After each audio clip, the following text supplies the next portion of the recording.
ihe mere nwanyị anaghị awa ọjị dịka nwoke n'ala Igbo.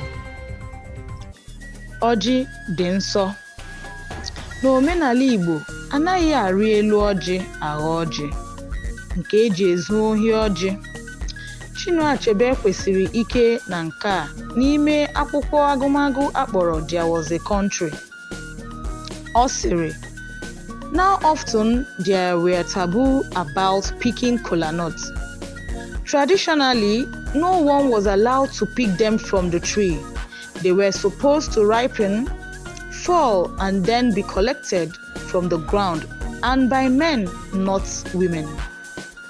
Asụgharịa ya n'Igbo, ọtụtụ mgbe ọ bụ nsọ ala ịtụtụ ọjị. N'omenala Igbo, o nweghị onye nwere ikike ịghọ ọjị. Ọjị kwesịrị ịka aka, daa tupu atụtụrụ ya. Ọzọkwa, ndị nwere ike ime nke a bụ ụmụ nwoke, ọ bụghị ụmụ nwanyị. Ile anya nke ọma n'okwu a, ị ga-amata na ebe ụmụ nwanyị enweghị ike ịtụtụ ọjị dara n'ala, ọ bụzi ịgọ ya ka ha ga-enwe ike ya. N'ihi nke a mere na ha adịghị agọ ọjị n'ihi na ha bụ ụmụ nwanyị.